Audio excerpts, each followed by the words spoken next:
Get used to the cold. It's sticking around a bit, and with it, the chance for more freezing precipitation. We'll have tips for staying safe in the icy conditions. A good tool for fighting cold weather is a hot meal, but some 4-staters don't have access. Restaurant owners in Miami are working to change that. The 4 states' most watched news starts now. Gray skies, slick roads, and cold air are here to stay a while longer. This is KOAM News at 10. We go straight now to Nick Kelly. Nick. And not only is all the above true, Dow, we have more wintry weather precip on the way as well. In fact, it started this evening with numerous areas picking up on freezing drizzle since the late evening began. 21, that was all we could do for a high in Joplin today after we started cold at 13 this morning. Winter weather advisories in the blue at the latest until Thursday at 6 o'clock in the morning, all because of our next wave. That'll take its time to work on through. We were getting a break in the action for today while we sat underneath the gray, cloudy skies, but now we have seen more areas pick up on freezing drizzle. That's leading to some area roads refreezing again, getting a fresh glaze of ice.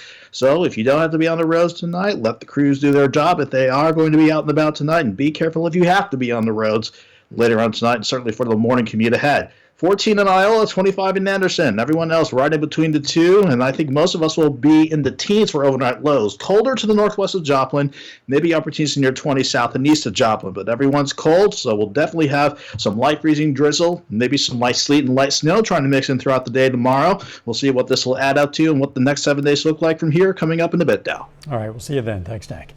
A Miami, Oklahoma woman is teaming up with local restaurants to get warm meals and clothes to people in need. KOAM's Bronte Sorotsky spoke with a restaurant owner and the organizer behind the effort. 2 years ago, Sandy Williams was looking through social media when something caught her eye: free coats for those in need. She spotted the demand for this in her own community and got to work. So we started collecting coats. So over the last 2 years, we've collected coats and donated coats to anybody that needed a coat. This year, restaurant owner and friend of Williams wanted to get involved. So in addition to a coat rack, the two started a meal wall. Here's how it works. Anyone can pick an item from the menu and pay for it. The restaurant creates a ticket and hangs it on the wall for anyone needing a meal.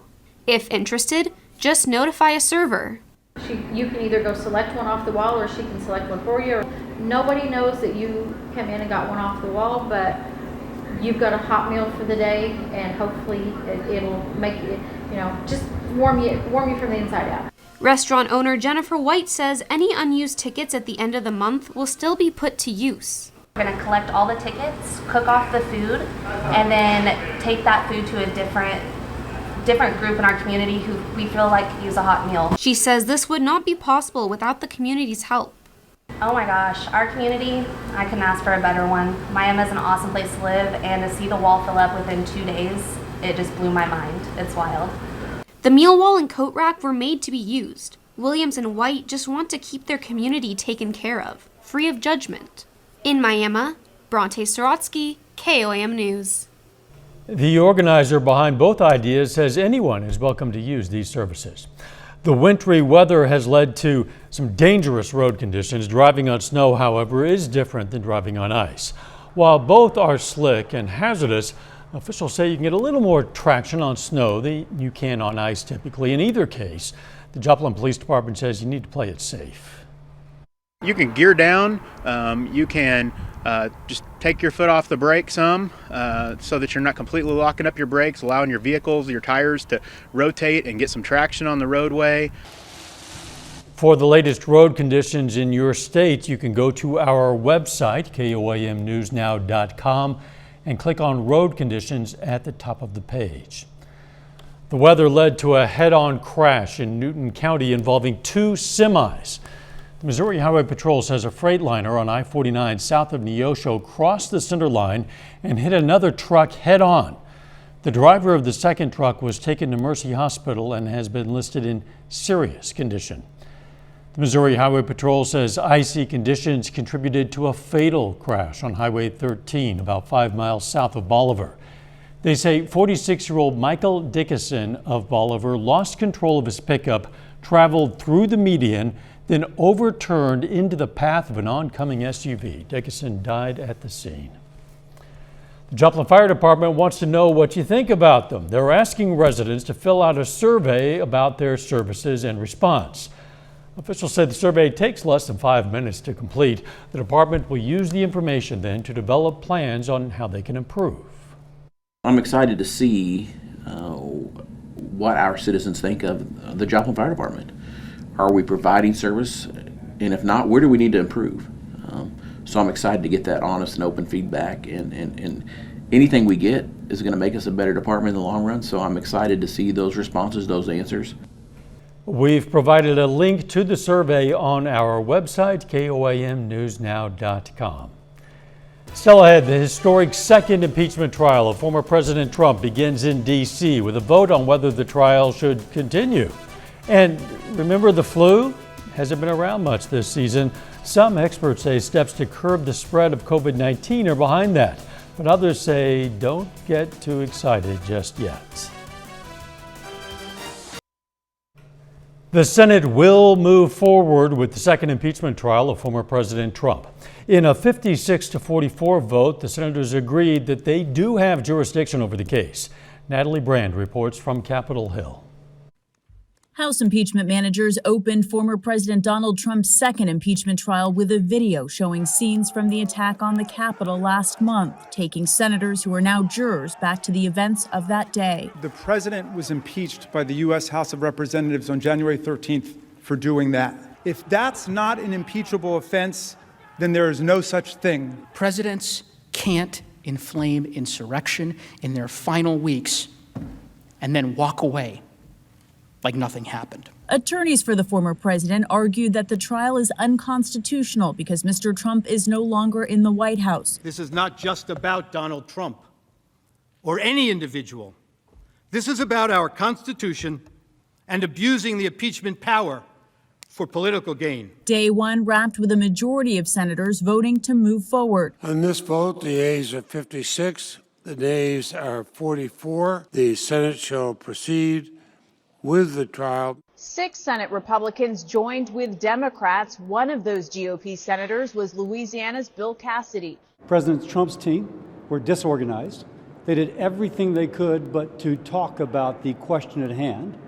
And when they talked about it, they kind of glided over it, almost as if they were embarrassed of their arguments. Sources familiar with Mr. Trump's reaction to Tuesday's proceedings described the former president as angry at his lawyers' lackluster performances. Natalie Brand, CBS News, Capitol Hill. Opening arguments are slated to start tomorrow. Each side will have up to 16 hours total to make their case.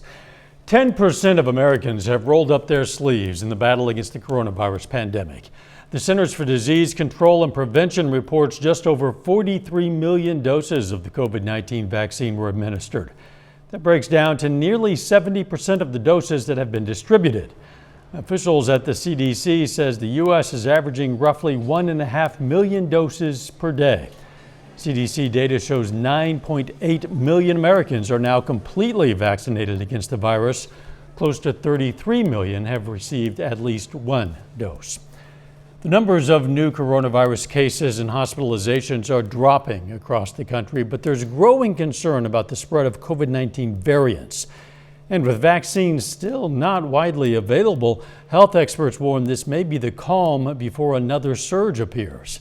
Reporter Mary Maloney has a closer look. A downward trend in new COVID-19 cases and hospitalizations, but government and health officials are sounding the alarm about the spread of virus variants.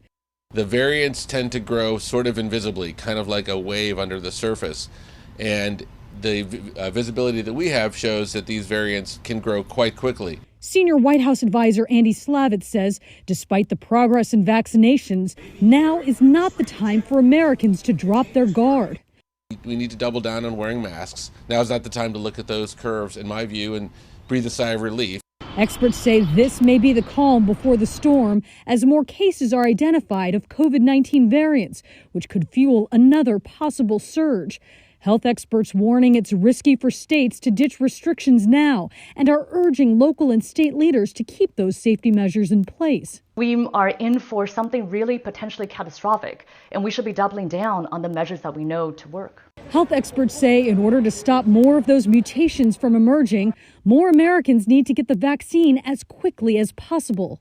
With all of these people infected in places like the United States, every time that virus copies, it has a chance to make one of these mutations that is more transmissible or can evade the immune system or evade vaccines. Meanwhile, Slavitt says he's hopeful that vaccine supply and improved virus sequencing will increase over time.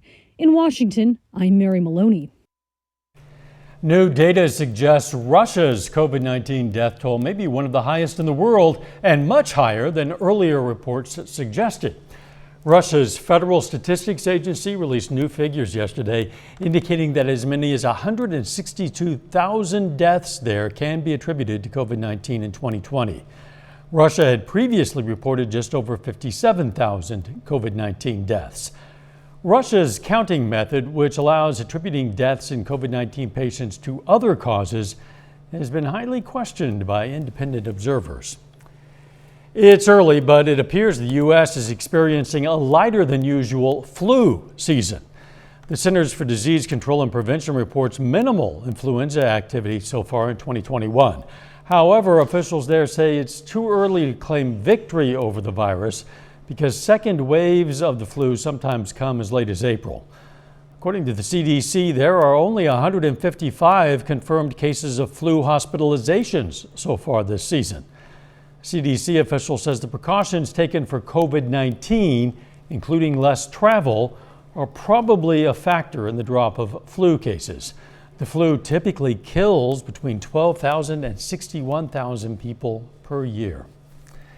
Nick Kelly is up next with his complete forecast. Spoiler, it's going to be cold. So with that in mind, we're going to tell you how you can prevent the frigid temperatures from costing you a fortune in busted pipes. Brought to you by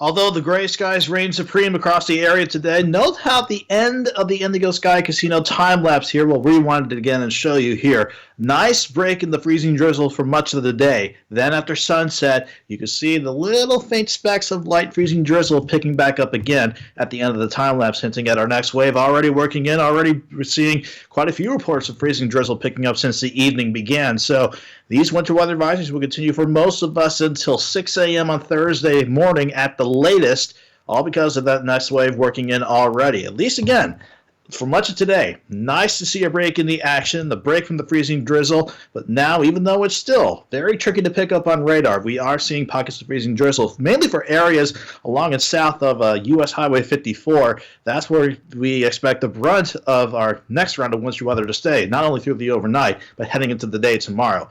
Cloudy with some areas of freezing drizzle around Joplin, 20 degrees, feels like 10 with the northeast breeze at 8. We are sitting at 14 in Iola, 20 in Carthage, 25 in Grove and Anderson. These have been holding steady for much of the evening so far, but I do expect everybody to drop back into the teens before we get the morning drive, if you have to venture out for the morning drive on your Wednesday morning. Skywatch Storm Tracker, again, the freezing drizzle picking back up underneath cloudy skies here and across other parts of the Central Plains as this next wave rolls in. It's not at the surface, though. This setup hasn't changed very much. Any semblance of warmer air well to the south along the Gulf Coast. So that high pressure in southern Minnesota, northern Iowa, that is definitely keeping the colder, much colder than normal air in place. It's upstairs. That's changing our weather up once again. It's still in charge, this upper low sitting across Winnipeg, Moose City, and Minneapolis, sending yet another short wave our way with some more winding up in the days to come. Looking at the future track from here on out, heading into your Wednesday morning, it's all about that area freezing drizzle picking back up once again. Staying light, but thankfully with a little more moisture to work with in some of the lower levels of the atmosphere. Hopefully we can get some of this moisture to mix in with some light sleet. And in some of you, it's dealing with maybe a little bit of light snow as we head into the day tomorrow. So at the very least, we don't have to deal with just freezing drizzle for tomorrow. Still, the precip falling from the skies is going to make for kind of a messy day. 17 in the morning, 21 by noon, highs around 23. We're going to see this wave start to wind down a bit as we head toward your Wednesday evening, Wednesday night. Could end as a few flurries before we head into your Thursday morning.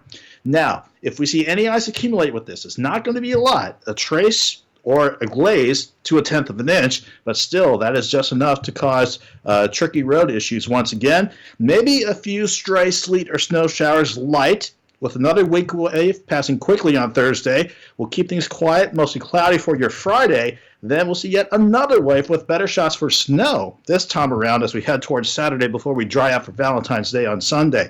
But the temperatures, they are cold no matter how you slice and dice it. 23 tomorrow, 24 Thursday, 22 on Friday, teens for Saturday, Valentine's Day, and next Monday. And those numbers for Sunday, Monday, and Tuesday morning down, I still think we could be near zero, in some spots below zero as we get those mornings started. 1 degree plus, 1 degree negative, either way, it's cold. And when your options are sleet, snow, or freezing rain, none of them really seem very good to me. No, they're not. Thanks, Nick. Hey, don't forget to drip your faucets tonight. That's not only good advice, it's the message from Missouri American Water. They say they've received a number of calls for service, and they want you to take steps to try to prevent those frozen pipes. Allowing faucets to drip, that can help, and there are other things you can do too. Probably definitely the kitchen. Your bathrooms, just open the cabinet doors. They'll probably be okay, but definitely your kitchen faucet. Might want to think about how to protect your outdoor faucets as well, whether you wrap those, maybe just protect them from the exposure. Missouri American Water says you can wrap those in newspaper, but your local hardware store likely carries something a bit more substantial with fiberglass insulation. Still ahead, we've lost an NFL legend. We're going to look back at the career of former Chiefs head coach Marty Schottenheimer. And Patrick Mahomes is going in for surgery. We'll look at if that could affect the upcoming season next.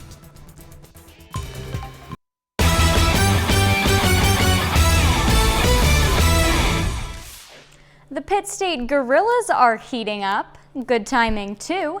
They are heading into the final few weeks of play before the MIAA tournament. Pitt State has found their stride, winning the last 5 games. We're starting to kind of gel. I think our chemistry's gotten a lot better. I think that guys are more accepting of their roles and they know what they do well. Each player on the floor can and has made an impact. We're a team that's probably devoid of a superstar, but we have a lot of really good players, and they all do different things. Pippins had 27 points and 7 rebounds in last Thursday's game. 2 days later, Antonio Givens went off, scoring a career-high 20 points. We're still trying to go into each game showing we want to win ball games each and every day. The Gorillas are improving and exceeding expectations. They were ranked 7th in the MIAA coaches preseason poll. It is a big chip on our shoulder, and we're just trying to keep chipping away and keep cushioning on our spot so we can have a good spot to go into the tournament. They have some tough games before then. Pitt State hits the road to play number 3 ranked Northwest Missouri on Thursday. To continue on at their current pace, they've made a game plan. I think preparation, I think try to keep an even keel. We try to take it a little bit easier because guys have played, we played 17 games now. So it's that time of year when guys need rest during the week so that they can play those two games in 3 days on the weekend. Chiefs quarterback Patrick Mahomes is expected to have surgery tomorrow. Mahomes sustained his injury, what is commonly known as turf toe, in the divisional round of the playoffs against Cleveland. Of course, he played through the end of the postseason. He did look quite mobile on Sunday, on the run on more than one occasion. But the QB made no excuses regarding his toe and the Chiefs' Super Bowl loss, saying he was able to play well a few weeks ago, and that in football, you have to battle through injuries. Rehab will take months, but Mahomes is expected to make a full recovery and return in time for the upcoming season. Chiefs country, the NFL, and fans are mourning the loss of longtime head coach Marty Schottenheimer. Schottenheimer passed away on Monday at the age of 77. He was diagnosed with Alzheimer's disease in 2014 and had recently been placed in hospice care. Schottenheimer was hired by the Chiefs in 1989 and spent 10 years in Kansas City, the longest stint as head coach with any NFL team, his longest stint. In those years, he had 101 wins and 58 losses. In his entire coaching career, he accumulated 200 regular season wins, putting him in the top 10 amongst winningest coaches in NFL history. We'll be back with more news after this. Take time now to honor a local veteran, Specialist Kelsey Hoppus. The Erie, Kansas native served in the U.S. Army, and we are proud to salute Specialist Kelsey Hoppus as tonight's four-state hero. Due to the pandemic, apps like Zoom are ubiquitous these days. They've made things a lot easier when we can't be physically close, but they've also created some of their own problems, like, say, making users look like cats. Mr. Ponton, I believe you have a filter turned on in the video settings. You might want to take we're trying to, can you hear me, Judge?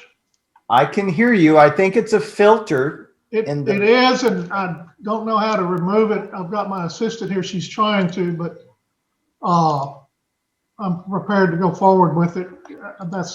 I'm here live. I'm not a cat. I can see that. Oh boy, that cat there was actually a Texas lawyer who says a child turned on the filter before he took part in that virtual hearing. The judge was able to walk him through removing the filter. I don't know how they kept a straight face, cat face or otherwise. Nick Kelly, no cat filter for you. No, it's hard for me to keep a straight face right now. But quick weather recap before we wrap things up here. 23 tomorrow, mixed with light freezing drizzle, light sleet, and light snow. 24 Thursday, quiet Friday before snow on Saturday. Thanks for joining us. Watch out for those cat filters. Let's take care of ourselves and each other.